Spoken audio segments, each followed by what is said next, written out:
DJ মামলায় হাইকোর্টে ধাক্কা, কণ্ঠস্বরের নমুনা দিতেই হবে অভিষেক বন্দ্যোপাধ্যায়কে। 15 জুলাই বুধবার দুপুর 12টার মধ্যে ম্যাজিস্ট্রেটের সামনে ভয়েস স্যাম্পল দেওয়ার নির্দেশ। বিচারপতির মন্তব্য, কণ্ঠস্বরের নমুনা দিন, না হলে রক্ষা কবচ প্রত্যাহার। আদালতের কাছে অভিষেকের আইনজীবীর আর্জি, কণ্ঠস্বরের নমুনা যেন অন্য এজেন্সির হাতে না যায়। যারা বাংলাকে বঞ্চিত করেছেন, আমাদের লাইনে দাঁড় করিয়েছেন আর আমাদের বাংলাদেশি বলে দাগিয়ে দিয়েছেন, 4 তারিখে রবীন্দ্রসঙ্গীতের সাথে হালকা করে একটু ডিজেও বাজবে।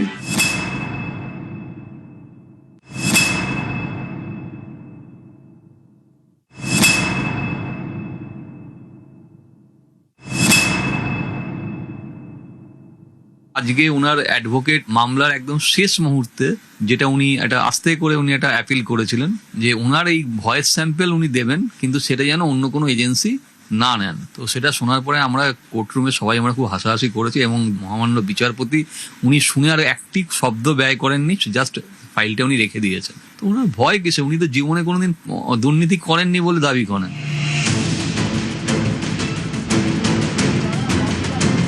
ডিজে মামলায় হাইকোর্টের তীব্র ভৎসনা, রেহাই মিলল না। কণ্ঠস্বরের নমুনা দিতেই হবে তৃণমূল সাংসদ অভিষেক বন্দ্যোপাধ্যায়কে। 15 জুলাই বেলা 12টার মধ্যে গলার স্বরের নমুনা দিতে হবে তৃণমূল সাংসদকে, নির্দেশ বিচারপতি সৌগত ভট্টাচার্য।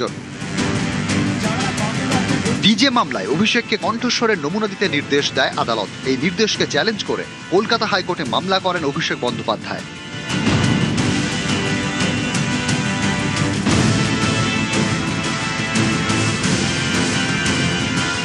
শুক্রবার ডিজে মামলার শুনানিতে বিচারপতি সৌগত ভট্টাচার্য অভিষেক বন্দ্যোপাধ্যায়ের আইনজীবীর উদ্দেশ্যে প্রশ্ন করেন, কণ্ঠস্বরের নমুনা কখন দেবেন?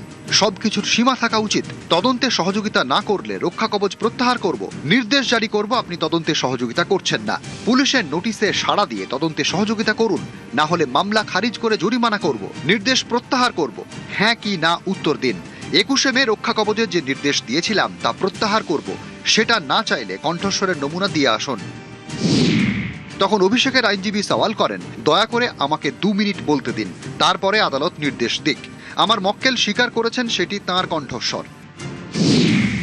বিচারপতি সৌগত ভট্টাচার্য বলেন, প্রয়োজন বুঝেই নির্দেশ দিয়েছেন জুডিশিয়াল ম্যাজিস্ট্রেট, তা পালন করতে হবে। তদন্তে সহযোগিতা করবেন, সেই কারণেই রক্ষা কবচ। তখন বলতে চেয়ে 2 মিনিট সময় চান অভিষেকের আইনজীবী অয়ন ভট্টাচার্য। তিনি বলেন, 23শে জুন কণ্ঠস্বরের নমুনা সংগ্রহের নির্দেশ দেওয়া হয়। আমার মক্কেল মন্তব্যের দায়বদ্ধতা স্বীকার করছেন, একবারও দাবি করেননি কণ্ঠস্বরের নমুনা সংগ্রহের নির্দেশে রক্ষা কবচ হয়েছে। নমুনা সংগ্রহের নির্দেশ দেওয়ার সময় আমার মক্কেলের বক্তব্য শোনা হয়নি, ওই নির্দেশকে চ্যালেঞ্জ করা হয়েছে। আমার মক্কেল তদন্তে সহযোগিতা করবেন, শনিবার বিকেল 3টের মধ্যে কণ্ঠস্বরের নমুনা দিতে যাবেন। এরপরে অভিষেকের আইনজীবীর আর্জি,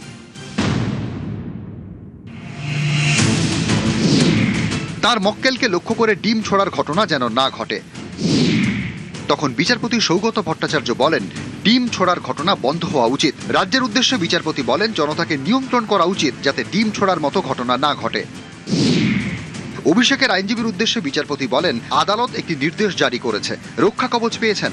অন্যদিকে একই বিষয়ে ম্যাজিস্ট্রেটের নির্দেশকে চ্যালেঞ্জ করে নতুন মামলা, এটা কি ধরনের আচরণ? নির্দেশে স্পষ্ট বলা ছিল তদন্তে সহযোগিতা করতে হবে। তদন্তকারী সংস্থা যদি কণ্ঠস্বরের নমুনা সংগ্রহ করতে চায়, সেটাও নির্দেশের মধ্যেই পড়ে। সবশেষে অভিষেকের আইনজীবী আবেদন করেন, তার মক্কেলের কণ্ঠস্বরের নমুনা যেন অন্য এজেন্সির হাতে না যায়। যদিও এই আবেদনের প্রেক্ষিতে কোনো মন্তব্য করেননি বিচারপতি সৌগত ভট্টাচার্য। শেষ পর্যন্ত মামলা প্রত্যাহার করে নেন অভিষেক বন্দ্যোপাধ্যায়ের আইনজীবী।